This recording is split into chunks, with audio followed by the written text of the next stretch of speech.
Hi, everyone. Today we're looking at week 51 in our one-year New Testament Bible reading plan. And the chapters we're looking at are chapters 13 through 17 of the book of Revelation. Just as a quick refresher, I've mentioned this in a few previous videos. Revelation is a difficult book to kind of read and understand, and there are a few reasons for this. The first is that John, the author, is reporting what he's seen from the vantage point of heaven. And so part of what he's doing is he's describing realities that are kind of beyond everyday human experience, because from his vantage point in heaven, John is able to see the world through kind of a hybrid lens. He sees the material reality of the world in front of him and the material reality of human history stretched out, but he's also seeing the spiritual realities at work behind the material realities that we see every day.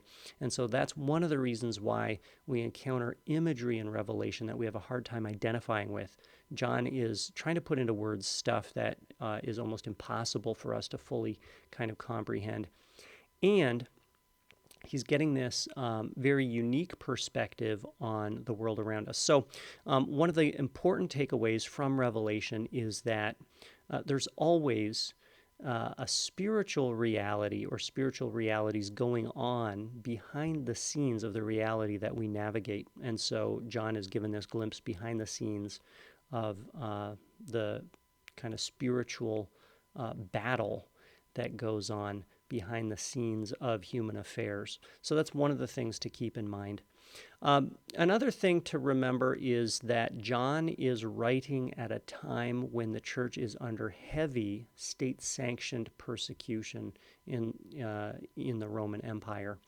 We're not sure exactly when John wrote Revelation. The two likely periods are either the 60s AD, when Nero was emperor and demanded to be worshipped and waged war in the church, or about 30 years later in the 90s AD, when Domitian was emperor and again instituted a cult of emperor worship, demanded to be worshipped by all his subjects, and also unleashed warfare against the church.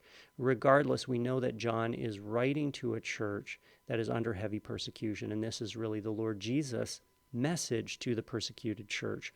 And the important sides of that message are the realities that you're experiencing are heavily informed by a spiritual conflict between the forces of good and evil, and good wins. And part of what Jesus gives the church through Revelation is both kind of spiritual insight into whatever the church is going through in this moment, but also a glimpse of the final chapter of human history. It's hard from our vantage point now to know which references in Revelation are specifically for immediate events in John's lifetime and which pertain to future events. And we have to resist the temptation to just say definitively, well, John in this moment must be talking about this historical figure at this point in history, or he must be seeing prophetically the events that are happening right now in my lifetime. We have to resist that a little bit. But what we can do from Revelation is derive general principles for how evil works in our world, and also a sense of how the battle between good and evil will play out over the course of human history. So all of that's playing in the background. Let's get into some of the material that we encounter in the chapters that we've read in our devotional reading. And as I've mentioned in previous weeks, I'm always happy to talk to anybody from church, kind of one-on-one, or you can feel free to attend a study session. Bring me your questions, or bring those questions to any of our study sessions. And I won't necessarily have a textbook black and white, this is the only way to read these passages, but I will say here's one way to interpret this material from Revelation, especially as read through the lens of the rest of the Bible. So right away in chapter 13, we again pick up the account of the dragon and the beasts. There's a beast that comes out of the sea, and there's a beast that comes out of the land. And it's quite clear. John spells it out explicitly. The dragon is Satan, the history-long enemy of God and God's people. The beast is an earthly figure that derives its power and authority directly from the pit of hell, directly from Satan. And here, too, commentators over the centuries have made kind of educated guesses about who the beast might be. I'd say if we're going to talk about specific historical figures, the first beast and the second beast might very well be the Emperor Nero and the Emperor Domitian. Otherwise, they might just refer to a sequence of world leaders or even world-dominating regimes that, in a very specific way, oppose the lordship of Jesus Christ and go to war against Christ's people. One of the arguments in favor of the idea that the two beasts are Nero and then Domitian is the fact that Nero, in fact, was defeated. He died, suffered a fatal wound, if you will, and then just a few decades later, the Emperor Domitian appeared and was very similar to Nero, wielded similar power, and in a very similar way went to war against the church. So that's one of the possible explanations here. The beast, we're told, was given a mouth to utter proud words and blasphemies and exercise its authority for an acute period of time. And again, where does the beast derive this power? Straight from the pit of hell. And this is a principle that we see play out even in our context, where in fact human beings can derive a certain amount of power on earth by tapping into evil. For example, lies and untruth. Any human being can exercise lies and derive a great deal of power from that. Satan is called the father of lies. No untruth comes from heaven. As a human being living in a broken world, you and I can, in fact, derive power from the spiritual forces of evil for a time, and we can use those to wield influence. And so here we see that dynamic just amplified in kind of a world-dominating way. But there's this invitation and warning in verse 8, all inhabitants of the earth will worship the beast. So there's this idea of an earthly figure who is spiritually evil, who uses power to derive worship and adoration from. Now, when this phrase, inhabitants of the earth, is used, that's specifically human beings who are not citizens of heaven through submission to the lordship of Jesus Christ. And then there's this call for patient endurance, because at a time when a godless emperor is in power, or a godless regime or a ruler, it is dangerous, at least in a physical way, to be a follower of Jesus Christ. At the end of the chapter, we see the second beast coming out of the earth, similar power to the dragon, force or similar power to the previous beast, power derived from the dragon, from Satan. And this second beast wields a certain amount of power to force people to worship, force people to adopt signs of allegiance to the beast in order to engage in trade, to buy and sell. And again, at the end of the chapter, we're told, okay, this calls for wisdom and discernment. The number of the beast is the number of man. That number is 666.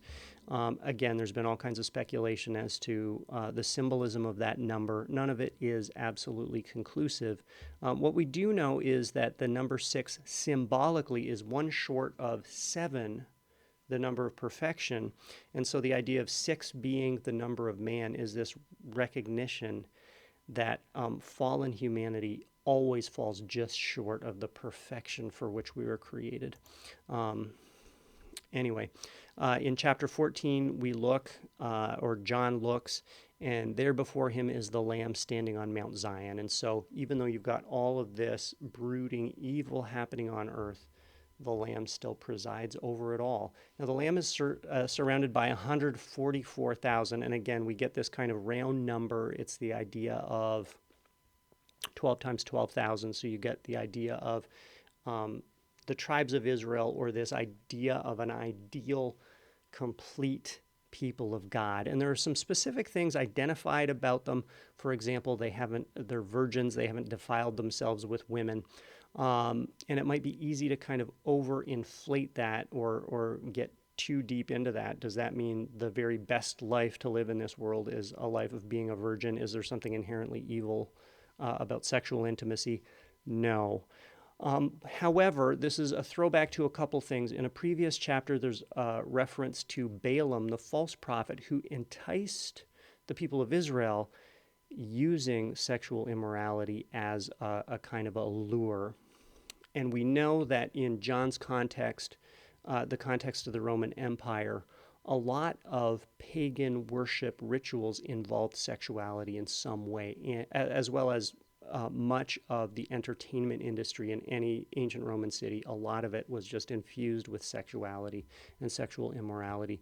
And so there's this idea that this is kind of a defining mark of someone who hasn't been drawn into some of the ethics and cultural practices of the pagan world of the day, and was able in a very distinct and visible way to separate themselves and identify themselves purely as citizens of heaven. So that's kind of the significance of that, the idea that there were those, even during this time of temptation and adversity, who were blameless in terms of the commands of God and the ethics of the Christian life.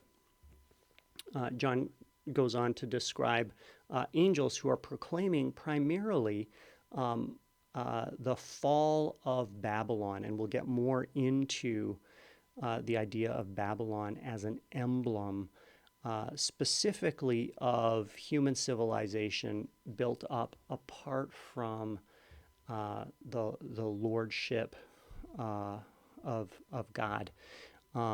But there's this sense of just this impending fall and falling apart of godless human society. And again, at the end of this chapter, we have this vision of the human race being harvested specifically for judgment. In chapter 15, we get 7 angels with 7 plagues. And again, we get a kind of sequential unleashing of one plague after another on the earth. And there's 2 things to note in chapter 15 and then in chapter 16, that the bowls of God's wrath really mirror the kind of imagery that we see in the plagues on Egypt in the book of Exodus. And so there's this very intentional modeling after the way the plagues are unleashed in Exodus. And so the actual content of these plagues is similar, but what's also very important is the sequence of a plague is unleashed, there's a pause, and there's an opportunity for the human race who doesn't yet know God or claim God as Lord to repent and to come to saving faith in God through Jesus Christ. And the pattern that we see repeated again and again is God's judgment is obvious, is supernatural and miraculous, and people continue to curse God in spite of the ways in which they're being afflicted, and in spite of the ways in which it's quite obvious that life on their terms is falling apart. And so that's the main thing that's going on in chapters 15 and 16. In chapter 17, we're introduced to a character who's kind of been on the periphery. So again, we continue to have the beast, that idea of a human leader or regime that's kind of world dominating, who derives his power or derives its power straight from Satan. Now we have Babylon, who's depicted as a prostitute. What we need to remember in terms of this language is that throughout the Bible and in very clear ways in the Old Testament, God really describes idolatry as sexual immorality or infidelity. So he's really talking about spiritual adultery or spiritual prostitution. And so then John is given this vision of Babylon, the great city. Presumably, Babylon is being used as a euphemism here for one of two possible things. One is the city of Rome, which of course was the seat of Roman power, the power of the Roman Empire. And so it's probable, or at least highly possible, that Babylon here is just being used as a stand-in for Rome. Recall with me, as I mentioned in our last video, John is writing from prison. He's reporting to the church, and anything that he sends to the church will have to pass through the filter of Roman oversight. And so he has to use language that the church will recognize that will not be flagged as anti-government by his captors. And so that might be one reason why John is speaking in veiled terms about the city of Rome as the seat of Roman power. The other possibility is that Babylon is just a stand-in for human civilization built up in opposition to or isolation from God. And so Babylon could be any great city or any great human civilization built on a pagan or godless foundation. And so we see this sort of relationship between human civilization and the spiritual forces of evil that's like this abominable, kind of adulterous relationship. But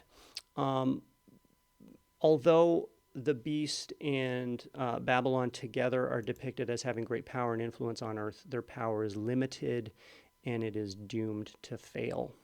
And that's what we'll get into in our final video for 2021. As always, thank you for tuning in. Keep studying and keep the faith.